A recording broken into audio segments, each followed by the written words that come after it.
Hello, everybody. This is Melissa Jackson from the Wealth Access team. We're going to get started in about 1 minute, and hopefully you guys can already see the screen, and we'll start at 12:01.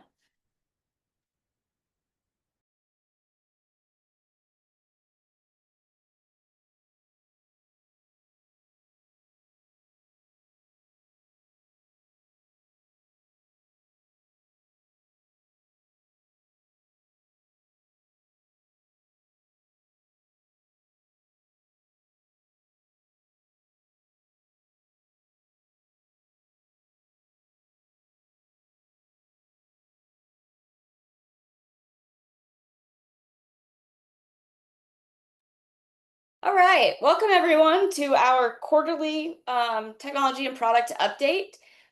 For the past 2 or 3 quarters, I believe, we've done a recording of this. So this is our first live version. So please bear with us if there are any hiccups. And I've got a couple of housekeeping items for us to get started. The main content session will be about 15 to 20 minutes. We want to leave ample time for Q&A. We are recording this and it will be shared after the event along with the content deck itself. And then we do have a Q&A box that you should all be able to see. If you were not seeing it, you can just use the chat functionality, but try to use that Q&A box to post questions during the webinar. We will be monitoring that and we will have sections to pause and address things as they come in. And for those that we don't get to, or if we just want to keep flowing through, we'll do those at the end. So again, we'll allow 10 or so minutes towards the end of the event to do that. If you have any audio issues or anything like that, use the chat to let us know. And other than that, I will turn it over to Bethany to get us going. Thanks, Melissa. Hi, everyone. Thank you so much for joining us today. As you said, this is our first live webinar, so we're glad that you took the time to join us on this Tuesday. So kind of what we'll be going through today are updates of work that we've completed since our last product update webinar. So we'll review some of the items in the new user interface that we've been kind of working on over the last few months and quarters. So a couple of highlights that we've got pulled out are some things around the document vault for end users, alerts, and then some of those supporting portfolio pages. We've got a few things there to highlight and share with you, along with quick update on some other enhancements we've done around the Jack Henry Vano integration. So we'll go ahead and dive right into those updates. So first, like I said, focusing on the features we've developed and kind of continued working on here as we are working towards the rollout of our new user interface. So these items have been worked on since like I said, the previous product update. So if you've watched the last one, this is new stuff that's come out since then. So the document vault is one of the first things we wanted to really touch on since this is a really important feature for you and your end users. So the new document vault is going to look a little bit different from a layout perspective than what a lot of you are probably used to in the current UI. So what we have done is really segment out various tabs or places within the document vault for certain documents to live, to make finding documents and highlighting new things that users may or may not have seen yet, to make that easier and surface that actionable information faster. So you're going to see an overview tab. This is the kind of main landing page for the document vault. And so what this is meant to do is help highlight new files that have been added for a user. So if their advisor said, hey, I uploaded that performance report for you, or maybe they had their monthly statement feed, loaded new statements for them. This tab is going to show you files that have been added to that user's vault in the last 30 days. So for me as an end user or client, is a great way for me to come in and quickly catch up on new files and new documents that have been added since perhaps the last time I had logged in.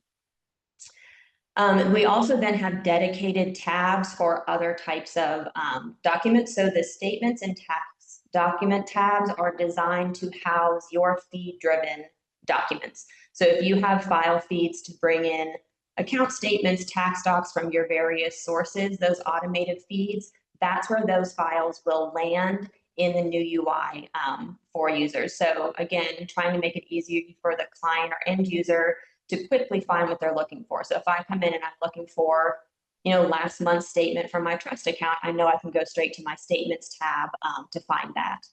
And then each of those tabs are going to have some additional functionality or capability dependent on what tab it is you're on and the documents that you're working with. So the statement and tax docs tabs you can see in that top screenshot will give you various filter options to, again, help me find exactly what I'm looking for. So I can filter by a particular account if I want to find, maybe the last 3 or 4 months of statements for a particular banking or trust or retirement account. I can also, for tax documents, there's a way to source or filter by source if I'm looking for a particular, my banking versus my brokerage tax statements. So lots of ways there to filter down that list. And again, like I said, hopefully make it faster and easier for users to find exactly what it is that they're looking for. And then that personal storage tab, this is going to look a little bit more familiar to what you may be working with today. This is going to continue to be a place for end users and their advisors to upload their own files outside of whatever feed-driven statement feeds you may have set up for your firm. So users will still be able to add their own files, create different folder structures to house the things that they want to put there. So there's a little bit more flexibility here for users to kind of put in what they want and organize it how it makes sense to them. So that is Document Vault. The next one we really wanted to kind of talk through, or at least highlight, is alerts. So the alerts, we've made a few adjustments here. So again, you'll see some things that are maybe different than what you're used to today. One being that we have basically segmented out, notifications I've seen versus unread. Again, this theme of how do we surface the most important information and make it really actionable for users when they log in. If I'm logging in, I've only have a few minutes to check on various things. What are the most important things for me to look at? So the alerts are going to have this unread tab now, so to segment out things that I haven't looked at yet, and a way to kind of mark everything as read. So if I've skimmed all my notifications and I don't want to click into every single one, I can mark them all as read and clear that off of my my little bubble notifications. There's also different settings to help users customize how they want to receive those alerts and notifications. So what they want to receive alerts for, the frequency at which they do that, and then they can design their own custom alerts for portfolio activity, things like balance changes or different activity or transactions that they want to be alerted about if something happens in their activity that they want to know. So we've done a lot of work there on the alerts. And then the last piece here was to highlight some of the work around those underlying portfolio pages that we've completed. So these pages oftentimes are going to have the grid, which if you've kind of been following our other product updates, I think Andy talked through the updates in the grids.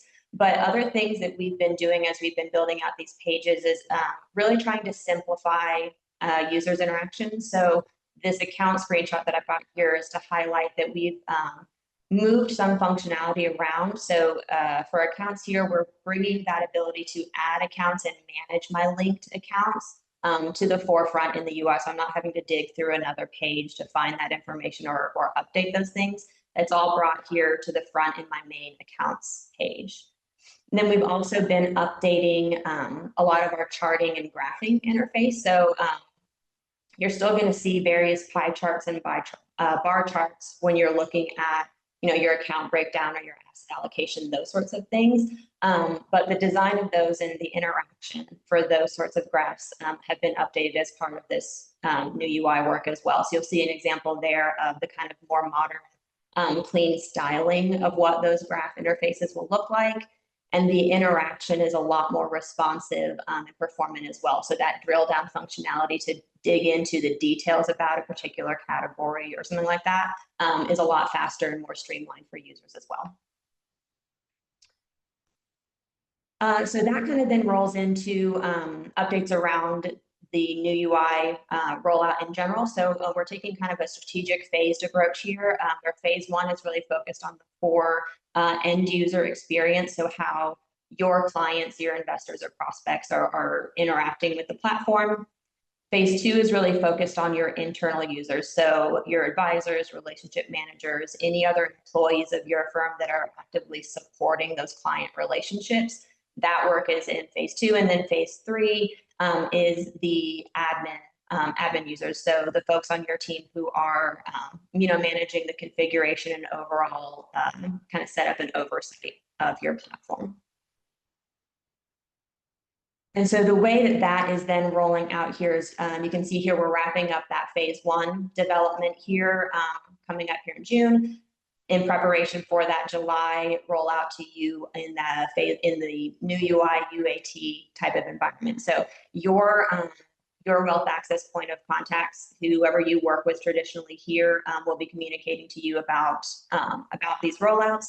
But that phase 1 is here coming in July, and then we've got here our phase 2 and phase 3 development with the sequential rollout into that same UAT environment for clients for the phase 2 and phase 3 work. So that is all coming up here shortly for you all.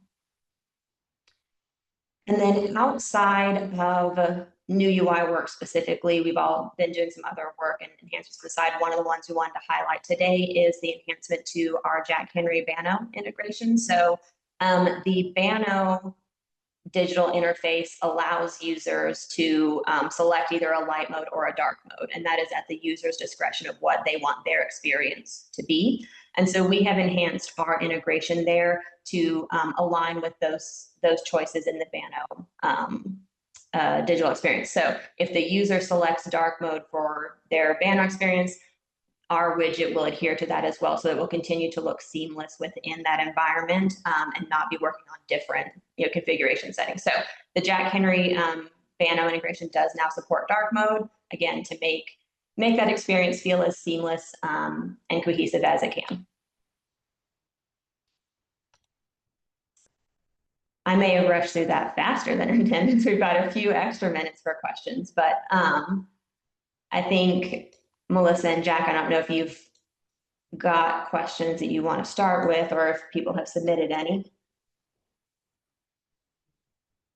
We do. It's funny. I used to call this the product update in 12 minutes or less with Andy's in, and Bethany has taken over and still is 12 minutes or less. So I'm looking at a couple of the questions here. The first one I see, and Jack, Jeff, Bethany, please help me answer these as you guys probably know a little bit more about this than me. Will there be training or documentation provided to our users during this UAT testing? Yes, so there will be documentation to help highlight differences. So where you can expect to see, kind of like what I mentioned, in the old UI, you used to have to go to the manage accounts page to see my linked accounts and manage those connections. So we'll give you information to kind of help you map where functionality used to be, if it has moved, where it will be in the new UI for you to be able to find, and then just other kind of differences and expectations around what you're used to seeing and how that translates to the new UI. And then we'll be providing other documentation and support around, if there's an entirely new feature, how that works and how you can anticipate kind of interacting with it. Perfect.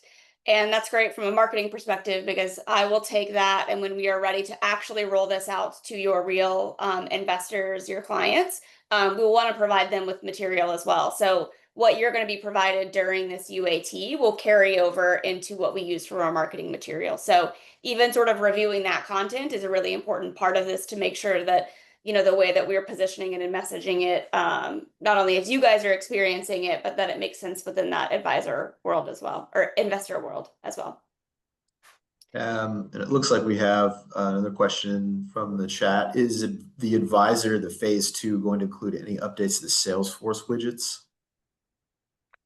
So so integrations, potentially, I think some of those integrations are going to come in a later phase. Other pieces may fall into phase 2. That's still a piece we're kind of trying to nail down where each of those will fall, since we've got a bunch of different integrations and how those widgets interact with other places.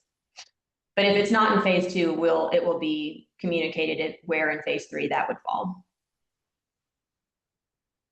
Cool. Another question from the chat related to the new document vault. How will the conversion process of all existing documents look, and how will that work? Yep, so we will work with you, your individual firm, to convert your existing doc vault and files to this new format. Generally, if you have already, I feel like a lot of firms probably have, you may have a folder already set up where like statements, you have a statements folder and a tax docs folder. The way part of that conversion will work is any of those speed-driven documents, as I mentioned, those are going to get ported over into those dedicated statement and tax docs tabs. So if you have those in folders today, those files will move to those tab locations. But any of the rest of your structure that you have built out in that personal storage area that would be like user uploaded files, so things that, you know, maybe your advisors have added for clients or clients have added themselves, if they have set up, you know, I've got a performance folder and a personal folder, whatever they have set up where they've loaded those things, that will remain in that personal storage tab. And any structure or hierarchy that they've built already for those folders will remain there within that personal storage. They don't have to redo any of that. So the biggest change there will really be that the statements and tax documents, wherever they are stored today, are going to move to those other tabs. Excellent. Thank you. Another question we've got in the chat. How will the new UI integrate with these existing systems and data sources? Yep, so all of our integrations or existing, you know, feeds coming into our platform, or if we're embedding our widgets or data elsewhere, all of that will still be supported in the new UI. None of those integrations are changing or going away. And so from an outbound perspective, like a Salesforce, for example, if you are using an integration where one of our widgets is being embedded somewhere else, that will be part of, like I said, either phase 2 or phase 3 when each of those fall, but we'll also be building that into your specific transition plan so that we can make sure and validate that the visual and functional updates are showing up on your end. So we'll work with you to make sure we're getting some testing set up before all that goes live in production when we release. That brings up a good point and kind of a secondary question of maybe taking a step back of when we say UAT, what that means. So we are entering into what some might call sort of a beta user acceptance testing is what UAT stands for. And that's a controlled environment where you guys can come in and test the functionality, right, and give us that feedback. It's within a different environment than what your production is. So all of these things that we are talking about are really focused on within our platform environment and testing that. Things that happen outside, like the integrations with digital banking and things like that, we will have another rollout plan and testing phase for that as well. But none of this stuff is impacting your current production environments, and none of it will until 2026. And we'll talk a little bit more about what those timelines look like in a later webinar. But for the rest of this year, nothing will be impacting your production environments. So you guys do not have to think that, oh, we're going to change something quickly and everyone kind of has to scramble. That's really why we're doing this strategic phased approach. We're bringing you guys in early so that you can start to test our platform itself. And then we will also start working on the integration testing at a later date. Also giving you guys time to get familiar with the new system before you might have to start answering client questions about the new system. So making sure you feel comfortable and educated and prepared. And that we've got, and as we mentioned before, we'll have those supporting training and resource documents so that when it does roll to production, you guys as well feel as prepared as possible to field client questions when they log in for the first time and see something different. The last thing on that too is a good point is we also want to get this to you guys early. So the documentation you guys have internally that has screenshots of our old UI and things like that, you guys have time to also update your documentation as well. So really what we are, trying to get as much in the hands of you guys to give you, a 3-month heads up basically to be able to start pulling this stuff together to help us launch.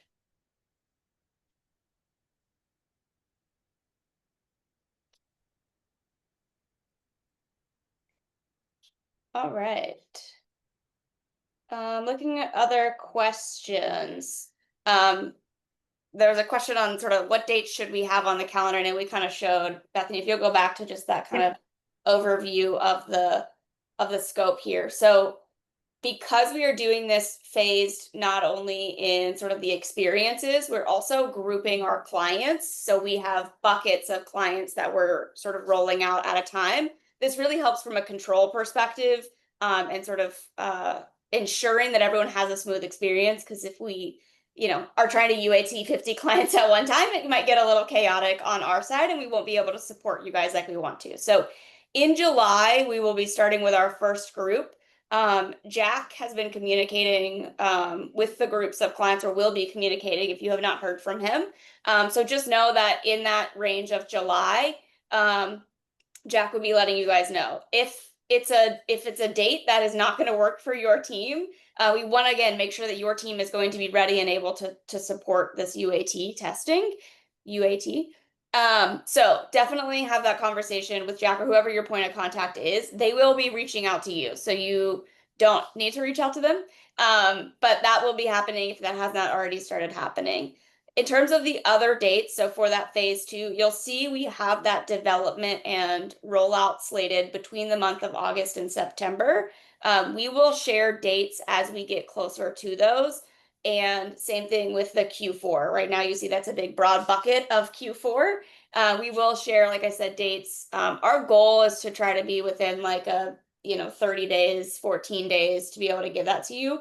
This is allowing flexibility for these things. And so if you feel like you are in the dark on any of this stuff, like I said, definitely reach out to your client point of contact, but they will be proactively reaching out to you guys. And then in terms of general availability, so the bigger, broader, we're actually rolling this out to production. We are planning on doing that during Q4 of 2026. Now, I will caveat that to say that all relies on this UAT testing. We want to make sure that we have a complete feature set, functionality, and scope that is not just within this platform, but also the integrations as well. So this is a really important time, and I know you guys are all going to be excited to get in there and play with it. So we are very excited to welcome you in. If I said Q4 26, that was not accurate. Q4 2025 is phase 3, Q1 of 2026. Thank you, the person who, yes, I probably gave people a heart attack if you did hear Q4 2026. But our goal is to keep this rolling. And on that note, we will have a full demo webinar on July 7th. So I will be sending the invites out after this webinar, but that will be our full phase 1 demo. So full hour long, we will go through, Bethany will go end to end of everything that we've rolled out. That's not the only training, but that will be the first of likely many walkthroughs and things like that. So we're super excited. That puts us 2 weeks out. And I know you guys are very eager to get in there. So we thank you for joining us on this call today. Bethany, Jack, anything, closing thoughts? Nope. I want to echo how excited we are about this, especially when we collaborate with fine clients like yourselves that are on the call with us today. So thanks for joining.